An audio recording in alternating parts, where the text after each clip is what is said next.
Hello everyone, how are you all. So आज हम यहाँ पे बात करने वाले हैं सीएस एग्जीक्यूटिव के मॉड्यूल 2 के हमारे सब्जेक्ट की, दैट इज टैक्स लॉज।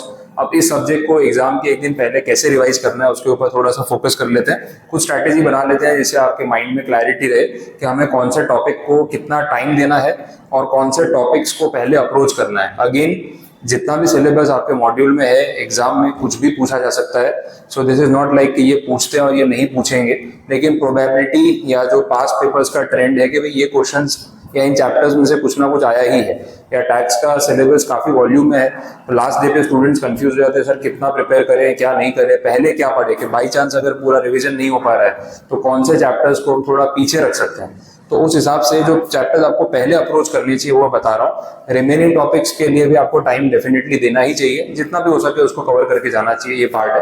तो सब्जेक्ट जैसे आप जानते हैं दो पार्ट्स में डिवाइडेड है, एक डीटी वाला पोर्शन है, एक आईडीटी है। आईडीटी में आपका जीएसटी, कस्टम और डीटी में इनकम टैक्स एक्ट, वेटेज है 60-40, ये सारी चीजें आप डेफिनेटली अभी तक जानते हैं। अब सबसे पहले स्टार्ट करना हो तो क्या शुरू करें, तो अगेन जो टाइम है हमारे पास अवेलेबल, हम बात कर ही रहे थे लास्ट लेक्चर में भी या पिछले वीडियो में भी, कि जो टाइम हमारे पास अवेलेबल होगा दैट इज अराउंड 20 आवर्स। ठीक है, तो 20 घंटे में हमें सब कुछ रिवाइज करना है। तो कैसे अप्रोच करें,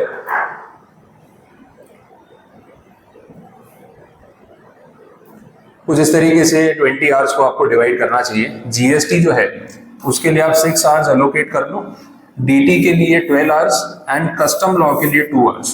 कस्टम लॉ के लिए भी आपको 2 आवर्स देने चाहिए बिकॉज अराउंड 10 मार्क्स का वेटेज तो आपको मिनिमम इस कंटेंट में से मिल रहा है। जीएसटी के लिए इतना टाइम इनफ है, और डीटी क्योंकि ज्यादा वॉल्यूम में आप उसके लिए 12 आवर्स रख सकते हैं। इसमें आपको 1-2 घंटे का टाइम इधर उधर करना हो अपनी अपनी प्रिपरेशन के हिसाब से डेफिनेटली आप करो, कोई प्रॉब्लम नहीं है। ये एक रफ एस्टिमेट मैं मेरे एक्सपीरियंस के हिसाब से दे रहा हूँ कि इतना होना चाहिए। सबसे पहले जीएसटी रिवाइज कर लेना चाहिए बिकॉज 30 मार्क्स अगर आपको जीएसटी दे रहा है तो पेपर सिक्योर हो जाता है, एक लिमिटेड कंटेंट है उसी में से आ रहा है, तो इस पे पहले फोकस होना चाहिए ऑब्वियसली। जीएसटी में जो मेन टॉपिक्स हैं that is section 7 and 8 supply plus schedule 1 to 3, section 10 composition levy scheme, time of supply, value of supply, ITC, place of supply, theory में एक रजिस्ट्रेशन, ये सारे जो टॉपिक्स हैं ये आपको पहले अप्रोच करके कंप्लीट करने चाहिए बिकॉज डेफिनेटली पेपर में अगर कुछ प्रैक्टिकल मिलेगा, कैलकुलेशन वाला मिलेगा तो वो इन टॉपिक्स में से ही मिलने वाला है।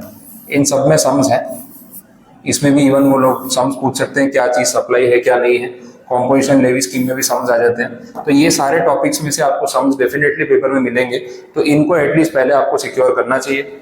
थियरी में एक रजिस्ट्रेशन वाला पूरा पार्ट है, उसमें प्रोसीजर है, तो ये सब पॉइंट्स पे आपको पहले फोकस करके इनको कंप्लीट करना है। उसके बाद जो बाकी के छोटे छोटे चैप्टर्स हैं उनको भी डेफिनेटली एक बार आप पढ़ें, लेकिन फर्स्ट प्रायोरिटी देनी है तो आप इन टॉपिक्स को दे सकते हैं, इससे आपका जीएसटी कवर होगा। कस्टम्स में जो वैल्यूएशन रूल्स है ना उसके कुछ सम्स हैं, मेरे कंटेंट में भी मैंने आपको प्रोवाइड किए हुए हैं, ये back to back last 2 paper से भी पूछ रहे हैं, तो आई सजेस्ट कि आप इसके ऊपर थोड़ा सा टाइम दे के इन सम्स को एक बार प्रैक्टिस कर लो ताकि एग्जाम के दिन आपके पास रिवाइज करने के लिए वो 2 घंटे में पूरी कस्टम की बुक घुमाने का टाइम रहेगा। 2 hours or more than enough, आप उसको अप्रोच कर सकते हैं, कोई प्रॉब्लम नहीं है। जीएसटी के बाद आ रहा है डीटी। अब डीटी देखो बहुत वॉल्यूम में, आप जानते हो कितने सारे चैप्टर्स हमने पढ़े, फिर भी वो कंप्लीट होता है नहीं होता है, बहुत सारी चीजें इसके अंदर रहती है। तो हम ऑब्वियसली पहले उन टॉपिक्स को यहाँ पे एनलिस्ट कर रहे हैं जिनमें से सम्स मोस्ट प्रोबेबली पूछे जाते हैं और एग्जाम में आप अपना पेपर सिक्योर कर सकते हो, बाकी चीजें फिर आप जितना पढ़ के जाओ उतना अच्छा है। टैक्स रेट जो है अलग अलग एंटिटीज के, प्लस उसमें सेक्शन 115 बीएसई जो अल्टरनेट टैक्स रिजीम है, ये स्पेसिफिक आपको फोकस करके जाना चाहिए क्योंकि एक ना एक क्वेश्चन आपको इस टॉपिक पे मिलेगा definitely. Residential status, house property का हेड, अदर सोर्सेस, इन सब में सम्स मिलते हैं, सैलरी का एक सम मिलेगा, पीजीबीपी के साथ एक एग्रीकल्चर इनकम और एक वो पार्टनरशिप वाला सेक्शन 40B, इनको आप टारगेट कर सकते हो। कैपिटल गेन, आपके डिडक्शंस, टीडीएस, थियरी में एक रिटर्न ऑफ इनकम, ये सारे टॉपिक्स मिनिमम आपको करके जाने चाहिए पेपर को सिक्योर रखने के लिए।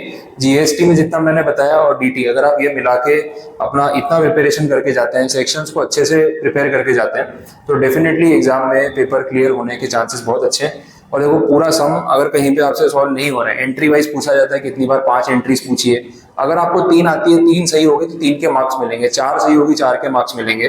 तो पेपर को हाथ से जाने नहीं देना है। सेकेंडली, टैक्स का पेपर डिफिकल्ट नहीं आता है, पास पेपर उठा के देख लो, पेपर में ऐसा कुछ भी नहीं है जो बाहर से पूछा है। बस हम थोड़ा सा डरे हुए जाते हैं कि इतना सारा सिलेबस है, पता नहीं कुछ आएगा कि नहीं आएगा। बाकी आप डेफिनेटली देख लो, आपको मॉड्यूल में से या अपने कंटेंट में से ही क्वेश्चंस मिलेंगे। तो पैनिक नहीं होना है। आधा पेपर तो अपना डर ही हमें पेपर खराब कर देता है, तो आपको थोड़ा कॉन्फिडेंट रहना पड़ेगा। इतना सारा ये सब कुछ हमने पढ़ा हुआ है, इतना प्रिपरेशन करने के बाद आपका पेपर अच्छा नहीं जाए, आपको कुछ नहीं आता होगा, ऐसा नहीं होने वाला। बट धीरे धीरे आपको स्टार्ट करना पड़ेगा। एग्जाम में आप पहले डेफिनेटली जो है जीएसटी वाले पार्ट से स्टार्ट करके उसको सिक्योर करो, उसके बाद आप डीटी पे आके सॉल्व करोगे आराम से, तो सही स्ट्रेटेजी रहेगी। तो ये पॉइंट्स हो गए। तो आपको टाइम का मैंने बाइफरकेशन बता दिया है, कौन से सब्जेक्ट्स को पहले फोकस, कौन से टॉपिक्स को पहले फोकस करना है वो हमने देख लिया। वेटेज आपके सामने है, टाइम कितना अवेलेबल है वो आपको बता दिया। तो ये सारी चीजें आपके सामने, तो ये अप्रोच आपको लेके चलना है ताकि टैक्सेशन का सब्जेक्ट आप अच्छे से रिवाइज कर पाए। और पेपर प्रेजेंटेशन जो है उसमें टेबुलर प्रेजेंटेशन ज्यादा प्रेफर करना। वर्किंग नोट्स मैंडेटरी है कि आपको लिखनी ही पड़ेंगी। सेक्शन नंबर अगर याद है तो अच्छी बात है, उसको कोट करो, गलत सेक्शन नंबर नहीं लिखना है, ठीक है। तो ये सारे पॉइंट्स में फोकस करके आप अपना पेपर आराम से अपीयर कर सकते हैं। सो आई होप यहाँ से बातें क्लियर हुई होंगी। और भी कुछ आपकी क्वेरीज हो तो डेफिनेटली कभी भी पूछ सकते हैं। Thank you so much.